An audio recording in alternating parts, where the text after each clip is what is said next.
Did you know there are 9 questions that are capable of igniting desire, confusion, and even obsession in a woman's mind? They are not compliments. They are neither shallow flattery nor pickup lines from the internet. They are weapons, questions with purpose, meant to crack her emotional armor and plant a seed she will not be able to eliminate from her thoughts. Because whereas many men talk about themselves, you will make her reveal everything. Niccolò Machiavelli understood these principles better than anyone else. Power does not reside in what you present, but in what you make the other individual reveal. And a woman gets attached emotionally to the man who makes her speak, not the man who is trying to impress her. These 9 questions sound innocent, but they hold something more profound.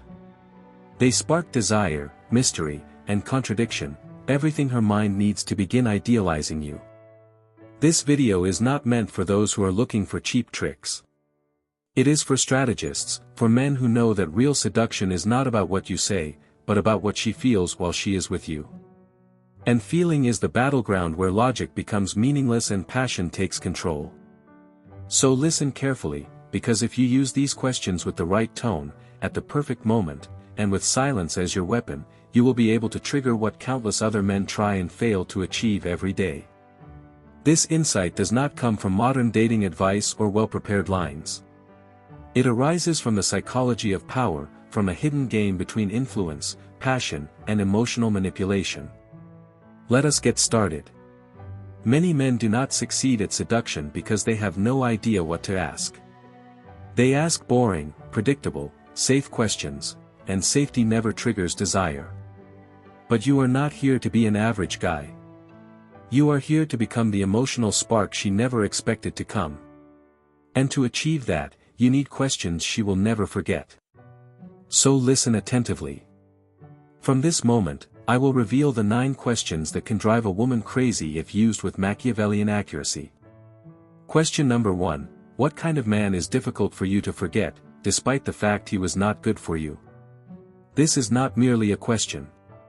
It is a brutal attack into her emotional subconscious. Because you are not asking about her preferred type. You are asking her to get in touch with her deepest addiction, the description of the man who left an impression on her. Not for his good nature, but for the emotional turmoil he left behind. Think about it. Almost all women have had a partner who was not perfect for her, but whom she still remembers. A gentleman who made her feel valued, desired, and confused, a surge of emotions that, though devastating, ignited parts of her that no good guy could ever reach. If you ask her this question, you are pressuring her to re-engage with her past. You are awakening her dark side to the surface, her paradox, her craving for the forbidden. And the most important thing is that you are the one who is doing it, with a calm voice, a look that does not judge, and an intention that seems mature, not desperate. Do you know what happens next? As she responds, she not just relives the guy she could never forget, she starts passing that same intense emotion onto you. Because you were the person who opened the door. You were the person who dared to address a topic many men avoid. You made her talk not about what she expects, but about what still causes her pain and what she still longs for, even though she cannot admit it. These kinds of questions are not answered with reasoning. They are answered with memories, with the body, and with emotions. And if a woman talks from that place, she is defined by the experience. She connects you with passion, with emotional value. That is a strength. That is influence. But there are rules, and you have to respect them if you do not want to damage it. Don't laugh or criticize her if she mentions a fool. Even if she says, he was abusive, do not correct her. Just listen. Affirm gently with comments like, that says a lot about you. I admire what you are revealing. That gives her approval to continue opening up. Do not interrupt. Even if she gets silent, let her think. Silence enhances the emotion. Do not tell your own story. This is not the right moment to compete with your own narrative. Let her expand emotionally. Just listen. Smile gently. Keep your vitality composed. Let her sense your presence with depth, not desperation. Now we proceed to question number 2, a question that does not only disclose desire, it signals danger. What is the most dangerous thing someone has ever ignited in you?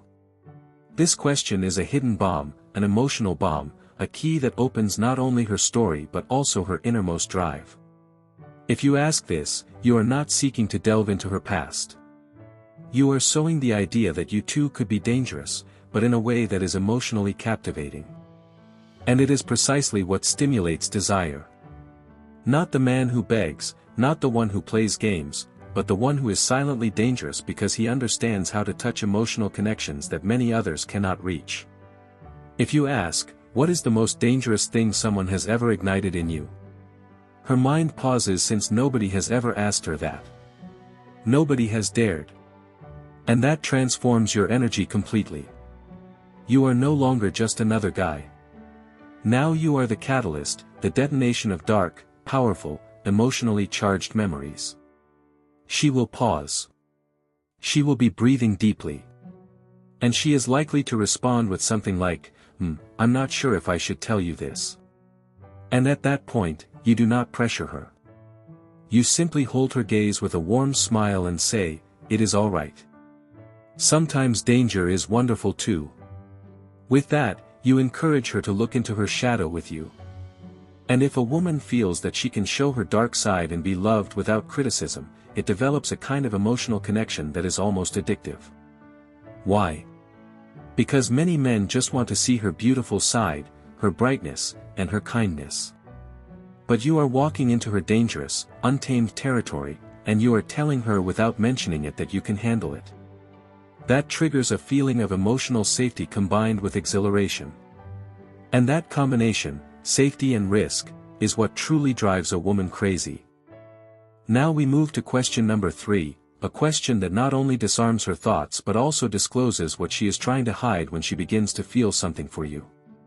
What messages does your body send when someone begins to attract you, but you do not want it to show? This question is not simply clever, it is absolutely incredible. Why? Because it grants you access to an area that many men never dare to enter, nonverbal expression. When yearning is still in the state of the denial phase, you are accessing her subconscious, but not as an observer, as an intelligent provocateur. Because by asking her that, you communicate without saying it, I want to understand how your body behaves if you lie about your attraction. That exposes her, yet it does not make her feel hurt. This makes her feel monitored. And for most women, that is highly appealing when it comes from a man who emanates control and enigma. If she hears this question, she will certainly respond with a nervous smile. Perhaps she could lower her eyes, cross her legs, or straighten her hair. And without knowing it, she will already be giving you responses she will not speak out loud. But you will not behave like an excited boy. You will look at her gently with a slight smile, as if you understand that this discomfort indicates you are on the right route. Because this question stimulates self-awareness in her. It forces her to observe herself, and that allows her body to become more active, more focused, and more open each moment she speaks to you, even if she is trying to hide it. Now we move to question number 4, a question that ignites her instinctual desire to protect and her yearning for profound attachment. What is your deepest secret weakness? The one only someone really special could uncover. This question is not curiosity. It is an intimate invitation. An intricate way of saying, I want to get into your emotional realm without invading it. What makes this question intriguing is that it combines two forces, vulnerability and exclusivity. You are not asking about just any imperfection. You are asking her for a confession, but not just an ordinary confession, something she would only disclose to a person who makes her feel truly special. And if she gives it to you, she is already validating you as that individual. Sometimes a woman doesn't respond with a straightforward answer. She will say something like, I am not sure I should say this. And that's when something extraordinary happens, because her reluctance is not rejection. It is tension. It is a game. You can respond with, you do not have to say it, but now I am already imagining it. That stimulates her imagination. You give her strength, but you preserve control of the effect. She considers you as a person who does not impose connection but encourages honesty without demanding it. And in the psychology of passion, that is one of the most effective keys to enter her mind. Now we move to question number 5, a question that indicates what actually captivates her when she begins to lose control without knowing it. What does a man do that makes you feel in danger, but you still want him more? This question triggers passion from the depth of inner struggle. It strikes straight for the middle point between the inclination for safety and the desire for what is forbidden. You are having her think about what gives her emotional energy, not what is good for her, but what controls her. When a woman begins talking about that kind of man, she is tapping into her emotional chaotic point. And if you understand that archetype, you could discreetly embody it without copying toxic behaviors. For instance, if she says, "I feel drawn to men who do not need me but still choose me," she is telling you that choosing detachment stimulates her desire. And if you already emanate that energy, she will start connecting you with that emotional figure. Question number 6 is meant to disrupt her logic and drive her to imagine situations with you without even knowing it. What is the craziest thing you could do if nobody ever knew it was you? This question is not seeking for a humorous story. It is meant to bring out her secret mind, the part of her that thinks, fantasizes, and craves but never says it out loud. If you ask her this, you are not asking for a confession. You are granting her permission to go against her own rules, even if only for a short time. And that psychologically develops an immediate feeling of emotional liberation attached to you, because you were the person who opened that door. And that door is not easily forgotten. Sometimes the woman might laugh and say, "I don't know if I should say it." That is the purpose, to have her think it, to have her imagine it, and to make you the one associated with that crazy thought. You do not need a complete response. What counts is that you drove her to imagine it. Now, we continue to question number 7, a question that not just discloses her emotional background but also tells you how she behaves when she starts falling in love. How do you behave when you start falling for somebody but you do not want to confess it? This question is deceptively straightforward and extremely powerful. It hits the exact point where most women start to lose control, that moment when they realize they are falling yet they keep battling against it. The interesting part is you are not asking if she has fallen in love. You are asking how she suppresses it, how she conceals it, and how she dismisses it even while she is burning inside. And why is that so effective? Because when she responds, she is rebuilding in her mind all of the occasions it has happened. And if you have already triggered even a hint of attraction, her subconscious will start saying, "I am beginning to do that with you." You are causing her to self-analyze herself using you as the catalyst. Now, we move to question number 8, a question that sounds innocent but can spark an emotional imagination so intense that it makes you her favorite concept without her knowing it. Has it ever happened that somebody attracts you and you have no idea why? This is a trapping question, one of the most effective if used correctly. Why? Because it pushes her to admit something that escapes rational thought. You are asking if she has ever felt desires, attraction, or maybe an obsession without a clear cause. And the catch is that confession involves you. Even though she doesn't speak it out loud, as she starts to think about her response, you just watch her without rushing, as if you already know what she is about to say. If she says, "Yes, it has happened to me, and it truly confused me," you may respond, "Sometimes the inexplicable is the most genuine." And then remain silent. That silence speaks. It persists, and she starts to wonder, is this happening to me with him? Now comes the final question, the most powerful of all, a question that nurtures a notion she will not be able to remove since it causes her to envision you as if you were already part of her life. If somebody could understand you without you needing to explain anything, what place would they have in your life? This is not just a question. It is a hidden hint, a seed placed right into her emotional subconscious. You are not asking her to give you room. You are asking her to envision what place she would give to somebody like you, without mentioning it directly.